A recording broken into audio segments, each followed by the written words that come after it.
नमस्कार साथियों, मेरा नाम है आर.के. सिंह। संस्कृति पीसीएस यूट्यूब चैनल पे आप सभी का स्वागत है।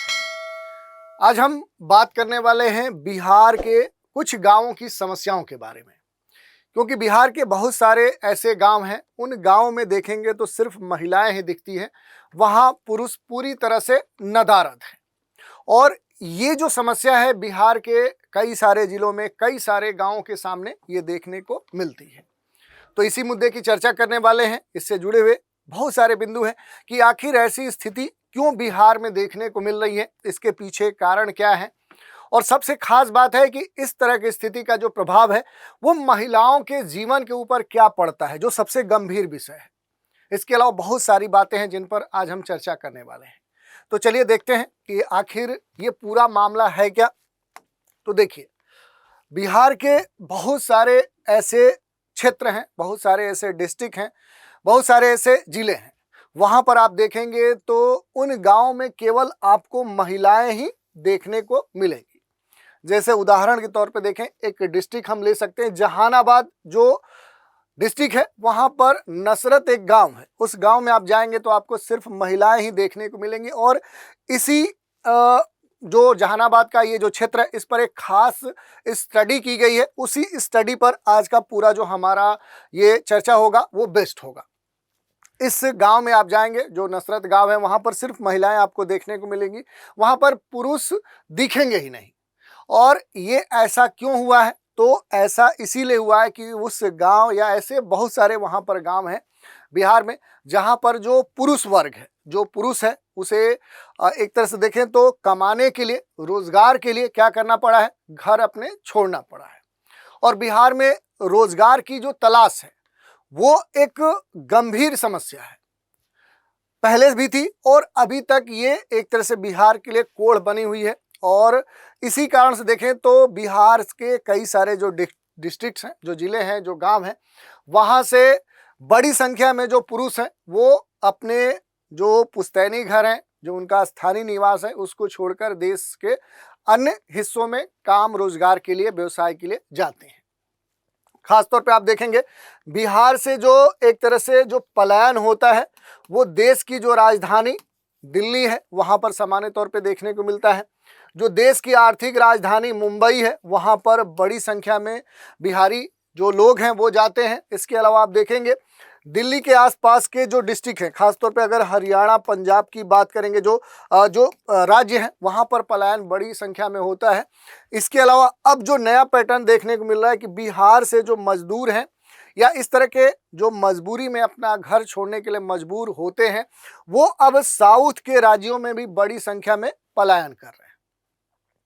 सरकारी जो आंकड़े हैं उनके अनुसार आप देखेंगे तो भारी संख्या में क्या होते हैं, बिहार के जो इस तरह के लोग होते हैं वो अपने घरों को छोड़कर जाने के लिए मजबूर होते हैं, बाहर काम करने के लिए, व्यवसाय करने के लिए, रोजगार के लिए या जीवन निर्वहन के लिए उन्हें अपना घर छोड़ना पड़ता है।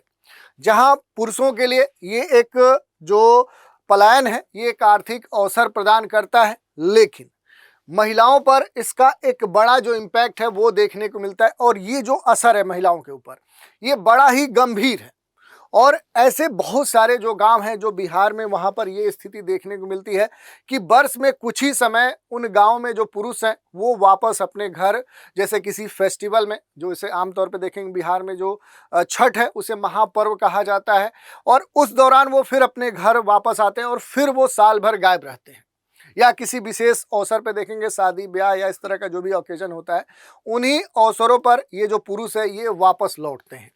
लेकिन अब जो स्थिति है वो गंभीर होती जा रही है, तो अन्य पहलुओं पर चर्चा करेंगे, लेकिन उससे पहले एक महत्वपूर्ण सूचना है। चिल्ड्रंस डे के अवसर पे देखें तो पीसीएस जो फाउंडेशन पीटी मेंस का जो कोर्स है, और इस कोर्स के तहत संचालित जो विभिन्न कोर्स हैं, चाहे वो यूपीपीएससी का हो, बीपीएससी का हो, एमपीपीएससी का हो या फिर आरएस का हो, इन सभी कोर्स के लिए जो भी निर्धारित फी है उस पर बड़ा ही महत्वपूर्ण डिस्काउंट प्रदान किया जा रहा है। ये जो डिस्काउंट है मोर देन 60 to 75% है। और ये जो छूट है ये कब तक वैलिड है? तो ये 14 नवंबर 2025 तक वैलिड है, यानी इस समय सीमा तक अगर आप इन कोर्स में नामांकन करवाते हैं तो इस छूट का लाभ आपको प्राप्त हो सकता है। इसके अलावा भी अगर कोई जानकारी चाहिए तो नीचे दिए गए जो नंबर है और जो वेबसाइट है यहाँ संपर्क कर सकते हैं, विजिट कर सकते हैं और अपने क्वेरी या जो भी आपका शंका है उसका समाधान प्राप्त कर सकते हैं।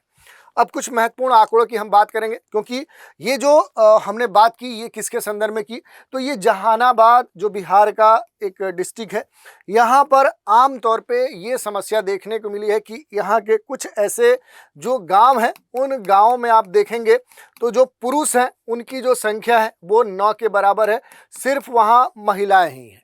और इसके पीछे जो कारण है वो हमने आपको बताया। कुछ महत्वपूर्ण जो आंकड़े हैं, जैसे आप देखिए बिहार से बाहर जो कार्यरत लोग हैं उनकी जो संख्या आप देख सकते हैं, जो भी सरकारी आंकड़ा वो ये कहता है कि 74 लाख से अधिक संख्या है। ये सरकारी आंकड़ा है, पिछले डेटा पर आधारित है। वर्तमान में जो स्थिति है इससे भी भयावह है। पलायन का जो मुख्य कारण है वो आप सभी जानते हैं कि बिहार से जो लोग बाहर जाते हैं, जो पलायित करते हैं, वो बेरोजगारी के कारण जाते हैं। वहाँ पर औद्योगिक जो एक अवसर हो सकता है, जो विकल्प हो सकता है, उसके अभाव में जाते हैं। और महिला जो मजदूरी दर है वहाँ काफ़ी निम्न है, और देखेंगे तो वहाँ पुरुषों की तुलना में महिलाओं को जो डेली वेज पे जो पारिश्रमिक मिलता है वो काफ़ी कम है। जैसे अगर पुरुष को 300 रुपये मिल रहा है तो महिलाओं को केवल 100 रुपये ही मिलेगा। तो वहाँ पर इस कारण से भी देखें तो महिलाओं की स्थिति खराब है। औसत जो घरेलू खर्च है वो काफ़ी पहले से बढ़ चुका है। एक अनुमान के अनुसार 20,000 प्रति माह, और एक तरह से देखें तो वहाँ पर जो भी परिवार रहते हैं वो खर्च है, यानी सामान्य जो एक एवरेज 5-6 जो मेंबर्स वाला जो फैमिली है उनका जो मासिक खर्च है वो 20,000 रुपये। लेकिन बाहर से जो इनके कमाऊ जो पुरुष हैं जो बाहर जाकर काम करते हैं वो लगभग 10,000 के आसपास क्या करते हैं, कमाकर इन्हें भेजते हैं। और इस कारण से देखें तो बिहार के ऐसे गाँव में रहने वाली जो महिलाएँ हैं उनके ऊपर क्या होता है कि एक बोझ देखने को मिलता है, आर्थिक बोझ के रूप में। उस पर भी आएंगे, लेकिन पहले थोड़ा बेसिक चीज़ों पर हम बात कर लें कि औसत जो महिला है वो क्या करती है। क्योंकि जितना इनका खर्च है, मान लिया कि 20 के परिवार को चलाने के लिए क्या है वो खर्च है, लेकिन उन्हें जो बाहर से आ रहा है वो केवल 10 के आ रहा है, 10,000 आ रहा है। तो अभी भी क्या होता है कि ये हमेशा माइनस में परिवार होता है, और इस कारण से ये जो महिलाएं होती हैं ये कर्ज को अपना एक विकल्प बनाती है, और इसी कारण से ऐसे परिवारों के ऊपर एक जो ऋण का बोझ है वो देखने को मिलता है। और इसके तहत देखें तो कई सारी जो समस्याएं वो बिहार में देखने को मिलती है। कुछ महत्वपूर्ण और बातों की हम चर्चा करेंगे। जैसे आप देखेंगे कि जो हम बात करें कि ये पूरा जो मामला है ये बिहार के कई सारे गांवों में देखने को मिलता है।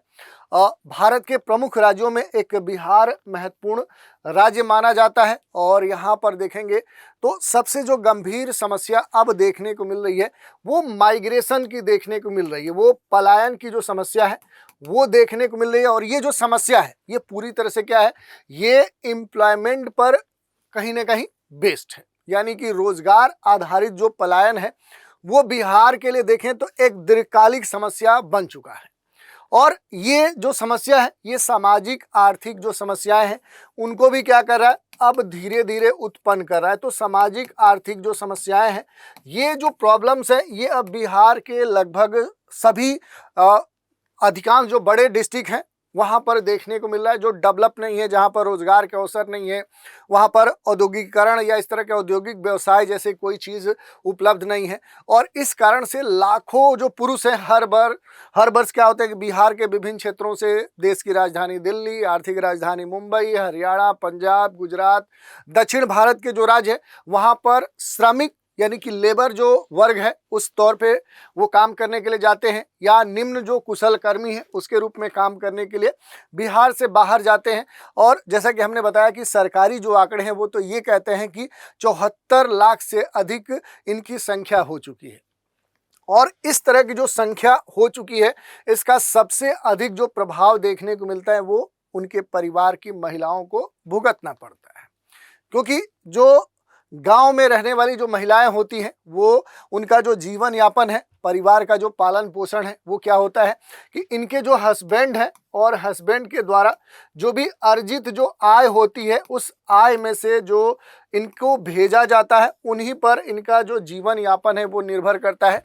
और इस कारण से ऐसा, जैसे हमने उदाहरण बताया कि मान लिया कि इनका जो खर्च है वो क्या है, वो 20,000 है, लेकिन जो इनके पति जो बाहर गए हैं वो क्या भेज रहे हैं, वो 10,000 भेज रहे हैं। तो हमेशा ये परिवार, ये महिलाएं क्या होती हैं, एक ऋण, एक बोझ में दबी होती हैं। और इसी कारण से हमेशा ये उधार या जो एक इस तरह का जो वहाँ खाता चलता है उधारी का, उसमें ये हमेशा संलिप्त होती हैं, क्योंकि घर का जो भी खर्च है वो भेजे गए पैसे से पूरा नहीं पड़ता है। पति के अनुपस्थिति में ये जो अकेली महिलाएं हैं, इनके ऊपर अब पूरे परिवार के जो दायित्व है, उनका दायित्व इनके ऊपर आ जाता है, उनके निर्वहन का जो दायित्व है।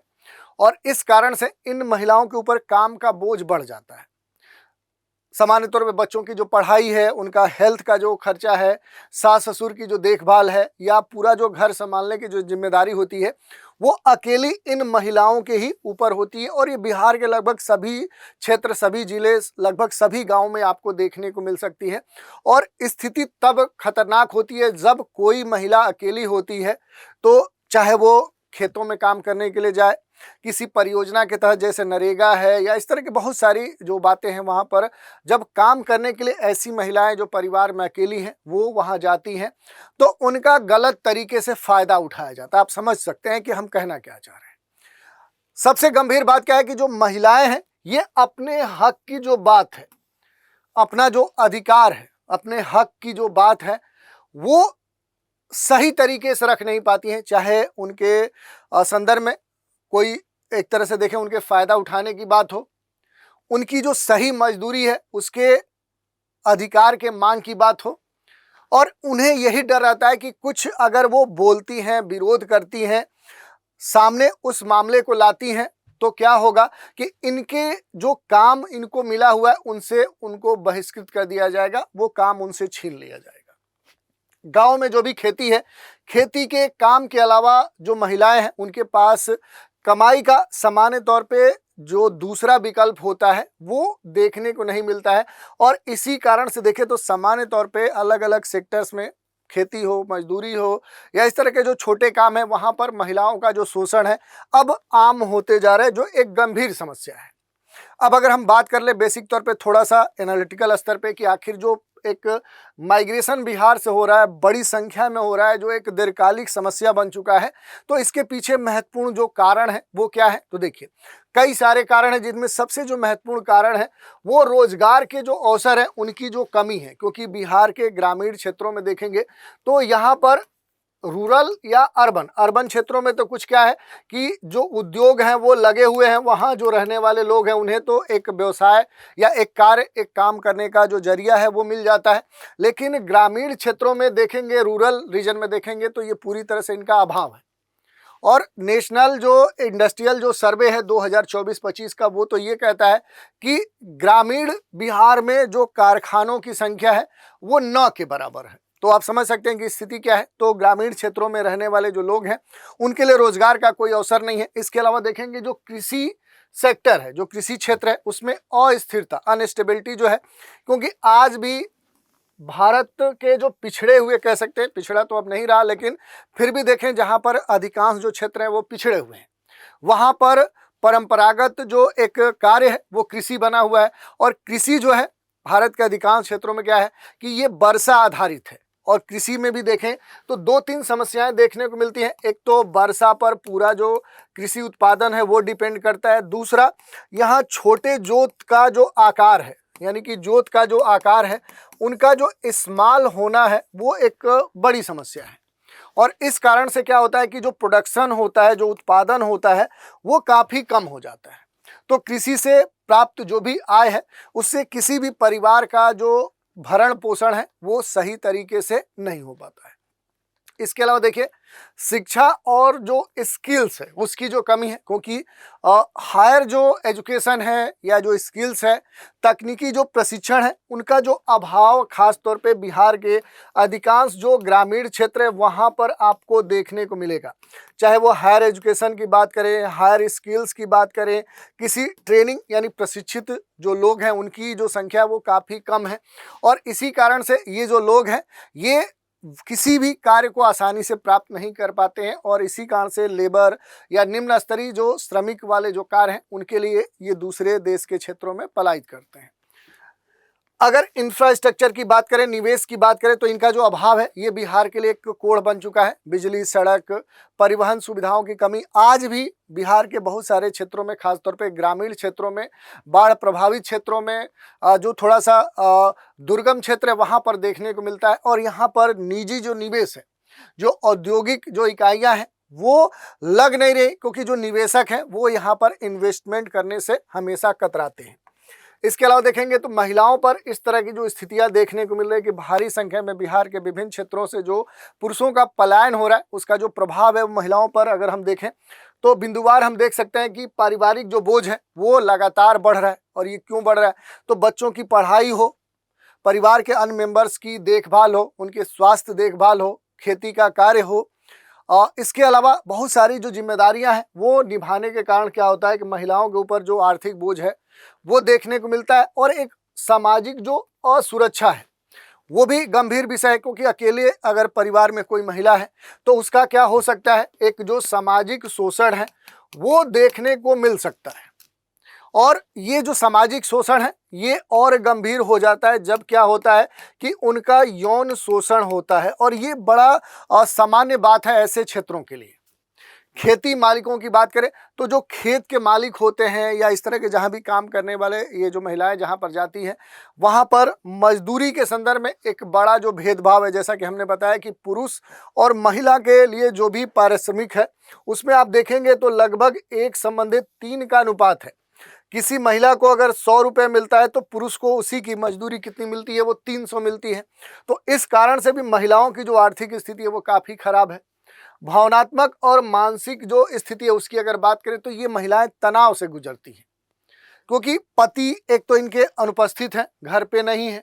अकेलापन की बात करें या अवसाद की बात करें, सामाजिक जो अलगाववाद है वो इनके ऊपर हावी होता है। और खास तौर पे किसी खास ओकेजन के स्तर पे देखें, जैसे त्यौहार है, कोई फैमिली सेरेमनी है, या जो भी इस तरह की स्थितियां होती हैं वहाँ पर इन महिलाओं की देखें तो स्थिति काफ़ी भावनात्मक और मानसिक रूप से कमज़ोर रहती है। विवाह और जो एक यहाँ पर सोशल जो एक तरह से जो इक्वेशन है उसकी अगर बात करें तो माता पिता अब ऐसे गांव में बेटी जो है वो देने से कहीं ना कहीं देखें तो अब कतराने लगे हैं, जहां पर अधिकांश संख्या में क्या होते हैं जो पुरुष हैं वो रोजगार के लिए बाकी क्षेत्रों में पलायित होते हैं। अगर प्रोत्साहन के सामाजिक प्रभावों की बात करें तो पारिवारिक जो संरचना है वो अब कहीं ना कहीं बिगड़ रही, क्योंकि पुरुषों के लगातार बाहर रहने से परिवार का जो केंद्र है वो पूरी तरह से महिलाओं पर डिपेंड हो जाता है। और महिलाएं अकेले बच्चों की जो परवरिश है, बुजुर्गों की देखभाल है, घरेलू जो निर्णय है उनका संचालन करती हैं। पति पत्नी के संबंध में देखें तो एक जो भावनात्मक जो दूरी है वो अब देखने को मिल रहा है। और सबसे बड़ी बात है कि अकेलेपन की जो समस्या है वो देखने को मिल रही है। तो इस तरह से पारिवारिक जो संरचना है उसका जो एक समीकरण है वो बदलता हुआ दिख रहा है। महिलाओं की जो सामाजिक असुरक्षा है, ऐसे मामले लगातार बढ़ रहे हैं, क्योंकि अकेली जो महिलाएं हैं ये खेत में काम करती हैं या फिर बिचौलियों की शिकार होती हैं। खेत मालिक के जो भी ओनर्स होते हैं उनके द्वारा इनका यौन शोषण तक हो जाता है। मजदूरी के संदर्भ में इनके साथ भेदभाव होता है। और सांस्कृतिक और भावनात्मक अगर प्रभाव की बात करें तो जैसे कोई भी ओकेजन है उस दौरान क्या होती है कि इनका जो एक कह सकते हैं कि विभिन्न जैसे फेस्टिवल हैं वहाँ पर इनके पति की जो अनुपस्थिति है उससे सामाजिक जो भावनात्मक जो खालीपन है वो इन्हें कहीं ना कहीं देखे तो प्रभावित करता है। अगर आर्थिक आयाम की बात करेंगे तो बहुत सारे देख सकते हैं पॉइंट, जैसे रोजगार के जो अवसर हैं वो लगातार कम हो रहे हैं और इसके संदर्भ में जो आंकड़े हैं वो भी अब सामने आ चुके हैं। घरेलू जो अर्थव्यवस्था है वो भी अब प्रभावित हो रहा है। नीतियों की जो कमी है वो अब देखने को मिल रही है। इसके अलावा अगर आप देखेंगे तो इसका जो समाधान किया जा सकता है, सबसे अहम बात तो यही हो जाता है कि आखिर समाधान कैसे किया जा सकता है। तो ये कहा जा रहा है कि स्थानीय स्तर पर अगर रोजगार के अवसर उपलब्ध किए जाए तो ऐसी जो समस्याएं हैं जो बिहार ही नहीं अगर अन्य क्षेत्रों में भी हैं तो उनका समाधान किया जा सकता है। ग्रामीण स्तर पे जो औद्योगिकीकरण है या कृषि आधारित जो उद्योग है उनको अगर बढ़ावा दिया जाता है, खासतौर पे जैसे फूड प्रोसेसिंग हो गया, डेयरी इंडस्ट्री हो गया, हैंडलूम हो गया, तो स्थानीय स्तर पे क्या किया जा सकता है कि जो पलायन है खासतौर पे ग्रामीण क्षेत्रों में उनको रोका जा सकता है। इसके अलावा अगर आप बात करेंगे जो MSMEs हैं इनके संदर्भ में अगर हम बात करें कि कौशल विकास जो योजनाएं हैं तो इनके साथ जो स्किल्स जो डेवलपमेंट जो प्रोग्राम है इनको क्या किया जा सकता है, ग्रामीण स्तर पे अगर स्थापित किया जाए, इनके प्रभाव को बढ़ाया जाए, सही तरीके से लागू किया जाए, तो भी ये पलायन रोका जा सकता है। और स्थानीय जो औद्योगिकीकरण है, क्योंकि ग्रामीण क्षेत्रों में एग्रो बेस्ड जो इंडस्ट्री है उनको खास तौर पे लागू किया जा सकता है। जो भी क्लस्टर बेस्ड जो MSMEs हैं उन्हें यहाँ पर स्थापित करके इस तरह की समस्याओं का समाधान किया जा सकता है। इसके अलावा भी कई सारे प्रयास हो सकते हैं। पहला जो एक प्रयास हो सकता है कि जो महिलाएं हैं, क्योंकि सारा जो मामला है वो कहाँ से जुड़ रहा है, तो वुमन एम्पावरमेंट से जुड़ रहा है, क्योंकि समस्याएं महिलाओं से हो रही हैं। तो महिलाओं को और अगर एम्पावर्ड किया जाए, महिलाओं के लिए पूरी तरह से जो सेल्फ जो हेल्पिंग ग्रुप है उनकी अगर स्थापना किया जाए, माइक्रो जो इंटरप्राइजेज हैं उनको क्या किया जाए, उनको स्थापित किया जाए, तो फिर महिलाओं को क्या किया जा सकता है, मजबूत किया जा सकता है, एम्पावर्ड किया जा सकता है, और इसके लिए बाकायदा इन्हें ट्रेनिंग दी जाए। और सबसे जो गंभीर समस्या जिस पर हमने बात की कि जो एक सामाजिक जो असुरक्षा की स्थिति देखने को मिल रही है, तो उसके संदर्भ में भी प्रयास किए जा सकते हैं। प्रवासी जो श्रमिक हैं उनके लिए इंटर स्टेट जो माइग्रेशन जो कह सकते हैं वर्कमैन जो एक्ट है वो प्रभावी तरीके से लागू किया जाए। ग्रामीण क्षेत्रों में शिक्षा, स्वास्थ्य और जो भी बैंकिंग है उसकी जो पहुंच है अगर वो बढ़ा दी जाए, तो ऐसी जो समस्याएं हैं उनका जो समाधान है वो किया जा सकता है। इसके अलावा भी कई सारे जो सुधार है वो किए जा सकते हैं। जैसे नीतिगत स्तर पर आप देख सकते हैं महिलाओं के लिए स्वतंत्र स्पेशल जो इकोनॉमिक जोन है या क्लस्टर जो बेस्ड इंडस्ट्रीज हैं उनका विकास किया जा सकता है। इसके अलावा देखें तो पहले हमने बताया कि कौशल विकास को बड़े स्तर पर लागू किया जा सकता है। प्रवासी जो नीतियां हैं उनको बेहतर तरीके से लागू की जा सकती हैं। सामाजिक जो परिवर्तन हो रहा है उसमें जो भी कमियां हैं उनके लिए प्रयास किए जा सकते हैं। तो इस तरह की जो बातें हैं वो देखने को मिल जाती हैं। तो ये पूरा टॉपिक था जिस पर हमने बात किया। ये जो टॉपिक है इस पर कई सारे जो प्रश्न हैं वो आपके पूछे जा सकते हैं। आप देख सकते हैं हमने प्रश्न यहाँ पर दे दिए हैं। इस पर ऑब्जेक्टिव प्रश्न भी पूछे जा सकते हैं। जैसे बिहार से सबसे अधिक जो पुरुष प्रवास है उसका मुख्य कारण क्या है, क्लाइमेट चेंज है, रोजगार यानी जलवायु परिवर्तन है, रोजगार के अवसरों में कमी है, शिक्षा की कमी है, या जो लैंड डिस्प्यूट है, भूमि जो विवाद है वो है। तो इस प्रश्न का सही उत्तर क्या होगा ये आप हमें कमेंट के माध्यम से दे सकते हैं। तो आज के एपिसोड में हमने बात कर लिया कि भारत के बिहार राज्य से कुछ ऐसे जिले हैं, कुछ ऐसे क्षेत्र हैं जहां पर आप देखेंगे वहां पर जो गांव हैं उन गांवों में लगातार क्या हो रहा है कि भारी संख्या में पुरुषों का पलायन हो रहा है, और इस कारण से उन गांवों में जो पुरुषों की संख्या है वो 9 के बराबर है, यानी वहां सिर्फ महिलाएं हैं। आखिर ऐसी स्थिति क्यों उत्पन्न हुई है, इसके पीछे कारण क्या है, इसके प्रभाव क्या है, महिलाओं के ऊपर खास तौर पर प्रभाव क्या है, इस तरह की जो भी स्थिति उत्पन्न हुई है उसके समाधान के लिए क्या किया जा सकता है, और इससे जुड़े वाले जो पहलू हैं उन पर हमने बात रखी। तो आज के एपिसोड में इतना ही। आप सभी हमारे साथ बने रहें, इसके लिए धन्यवाद।